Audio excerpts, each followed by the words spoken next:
What's up, everyone? Welcome to Program Your Remote.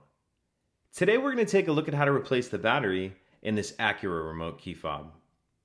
This key fob is going to use replacement battery CR2025, and I'll put a link in the description box of this video to where you can purchase these batteries if you're in need. The other thing we're going to need is a small flathead screwdriver.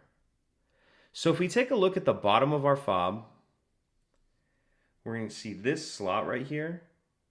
What we're going to do is put the flathead screwdriver in that slot and just carefully pry the remote apart. Go ahead and pull it all the way apart. And then in the back half, we see the battery right here. You can use your screwdriver to help get under the edge of it and get that out. Now we'll grab our new battery, and we want to make sure that we're installing that with the plus side down on this back cover, plus side down like that. And now we'll just snap the two halves back together. And that's it. Pretty simple. If you have any questions, please let me know.